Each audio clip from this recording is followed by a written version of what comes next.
so long it's like alchemy. All right, there's that man, Karis LeVert, coming off a game winner in Denver. So leaving that elevation from last night, coming to Oracle Arena against the undermanned Warriors, no Steph Curry, obviously the groin, no Draymond Green, and still no Sean Livingston. We would have this man Killer Clay in his beard and his new antas. Jaren Allen, Joe Harris. I don't know why I have trouble with these guys' names. They feel like football player names, right? But get familiar because they have some serviceable players.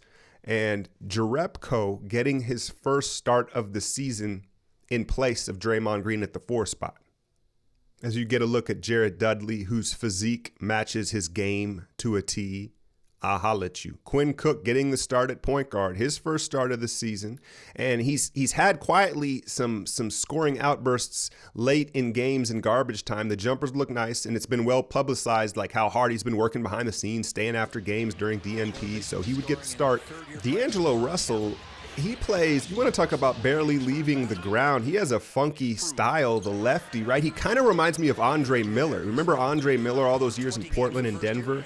And his secret to longevity was don't jump.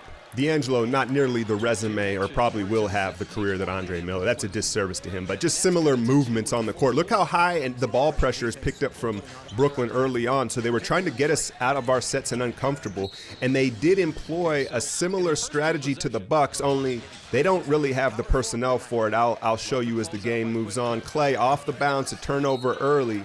But I just thought this was an opportunity with Steph out. We'd see more off the dribble Clay.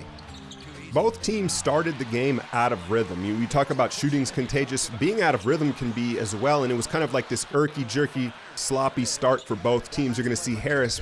He gets hit here from Damian Jones, and Kenny Atkins doesn't like it. We get back here. What I liked from Quinn was he was much more willing to move the ball early. That's just something we haven't seen. You see the touchdown pass to Klay Thompson.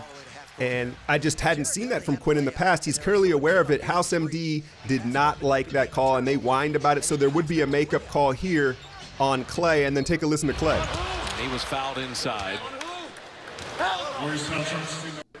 That was almost like reverse reputation, right? Clay never says anything, so they were like, hey, Clay, don't start talking now. Because that wasn't much at all. I didn't even think he said a swear word. Usually there's, a few magic words. Now watch Quinn fire off the screen, and they're big. Stay back. Same strategy we saw against Milwaukee Thursday night. And then look at Andre finally deciding to join the team here at about the 9-minute mark. I guess he was in the back playing golf on his Wii. Or got caught on the toilet, your choice. More Quinn, look at the patience, the flyby, and D'Angelo Russell. I talked about this strategy. The difference is Milwaukee, Bledsoe, Brogdon, those guys much more athletic and better at fighting over screens and recovering. You see Jaren Allen with the screen coverage, and Kerr wants a quick timeout because he slipped that, and that was just a butt-naked play. He needed to fix that communication breakdown immediately. KD handled the ball a lot in this one, and Damian Jones, what are you doing looking straight ahead on a roll? His IQ, it's just never going to be there, y'all. Joe Harris in transition. This dude's fundamentally sound, as Jim Barnett will let you know how great of a player he is whenever we play him. KD, there's a 3, but I thought him running and initiating the offense and clearly looking to distribute hurt his rhythm. You're going to see Clay hit the floor here, and we'll talk more about Repko. Repko doesn't want to let that 3 go. You say, Repko, is that the new nickname? Yeah, because he's lost the J. But he gets patient, physical, and finishes at the rim. They were dialed in to their credit. I think, they don't, what's the record when we lose? We don't lose back-to-back games and then embarrassed on our home court. You see Repko get the extra pass under the basket, and then KD, this is too smooth. I'm trying to perfect this move myself, y'all, to add to my old man game, and he knocks that jumper down. But this night was really about Quinn Cook, man. It really was. You're going to see this action usually run for Steph, and he bangs that down. He's one of the rare right-handed shooters that prefers to move right in his jumper. And then I thought this was interesting. KD at the Chase Center. You've probably seen this all over social media. But I just got to thinking, why is he around the new arena? And this has been several times now. He cut the ribbon of the breaking of the concrete and all that if he's not planning to be there. I'm just saying. And then you see Jared Allen, he's longer than a Scorsese flick, man. And you see him, there's some things you just can't, he has great physical ability, but IQ-wise, watching him in that pick-and-roll defense, I don't know, man. More Quinn, Bell, the little slip down screen, and he knocks that down. And we probably should have seen more Quinn in that Milwaukee game, considering how well he's shooting off the screens. KD, you could see he was looking for the pass. And you know, there's a cost to everything, right? Here he finds it, but when your mindset is to create for others, it's going to knock your percentage down. KD's just so good, we didn't really notice it in the efficiency. But there were some plays where you could see he was assist hunting. There he goes to work, and Jordan Bell, that's a little deeper than I've seen him pull the trigger on that. So there were some little bright spots from Bell in this game. I liked this play from McKinney because it showed a lot of patience. I didn't know he was this comfortable with the ball in his hands coast to coast. He kind of waited his time and then exploded up because the scouting report's out on McKinney now. They're going to run him off the three-point line. He's going to have to show some other aspects of his game. Then you see KD miss from his money spot, just proof that it cost him some rhythm looking to distribute. And then this is an unselfish, selfish play. Kicking it back to Bell to end the quarter is ridiculous, and it proved that he was assist hunting. But that's the game within the game that these superstars play with to stay engaged in a game in November. And Jerebko, he just seemed kind of uncomfortable with the ball in his hands and a little bit sped up, considering the experience he has. Now, Joe Harris was the best net on the night, 24 points, 4 threes. But correct me if I'm wrong. I love Jim Barnett, but whenever there's a white player in the league that's like good or decent, he's like, I really like this player. I mean, tell me I'm wrong. Tell me I'm wrong. And I love Jim, man. I grew up on him. I think it's probably just because he remembers a time in the league when there were more guys like him. And so when he sees a guy like that, I think it's just an unconscious thing that he does. Clay just destroying that screen action. They weren't switching, the big wasn't showing, and it wasn't working. The other thing was, look at Quinn's defense here. He switches, but then here's where he really used to struggle, is fighting over screens. You see him stay attached to Harris and clog up the paint. So his willingness to pass the ball sooner, there it is, Jerebko finishes and one, and then just fighting under and over screens is greatly improved from Cook. Watch Harris beat McKinney down the floor and finish at the rim. The kid's nice, don't get me wrong. They're not wrong about him. He's a nice player.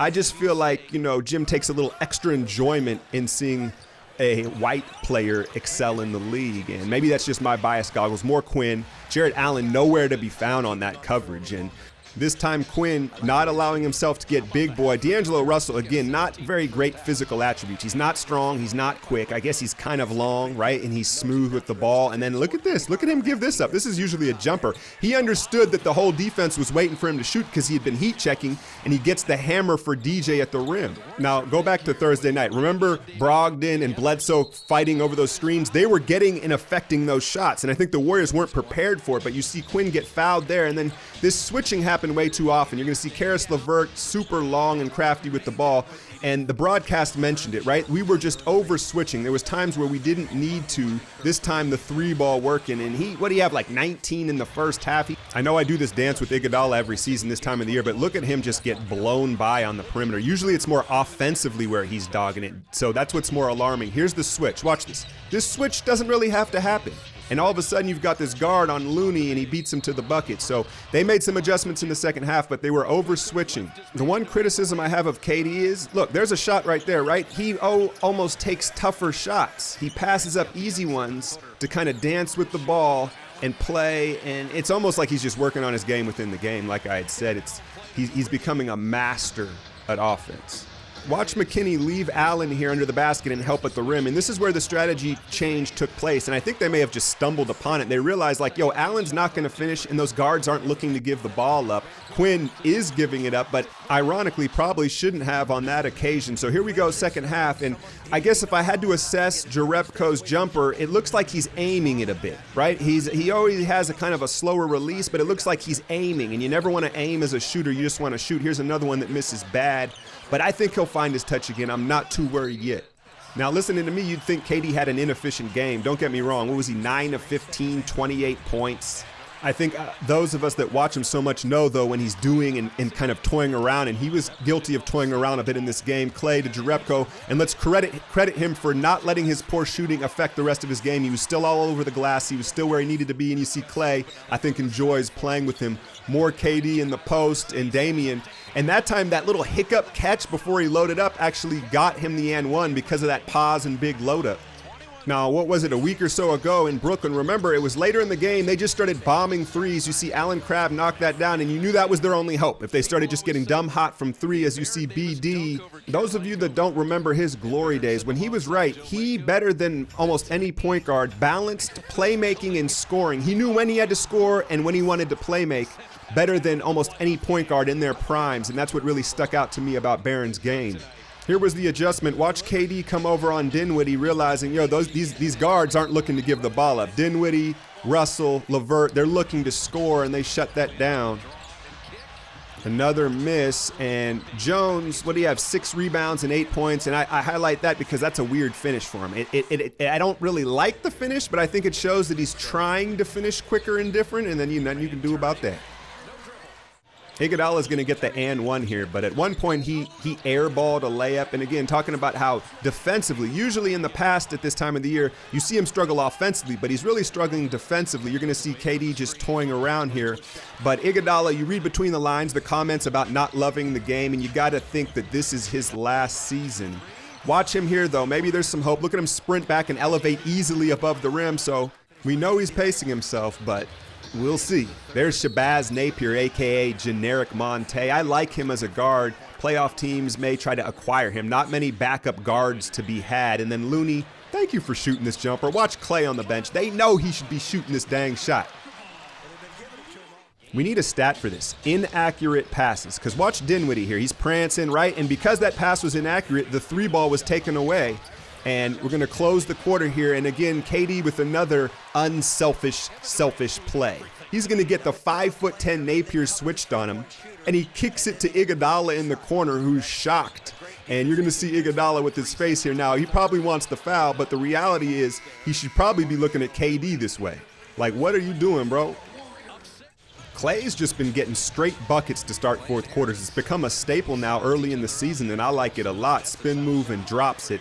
You ever see those shirts that say basketball never stops? Not a lot of players play like that, but watch McKinney get knocked down, get right up, and contest the shot, man. And I like that a lot from McKinney. A lot of guys are going to dog it and stay on the floor.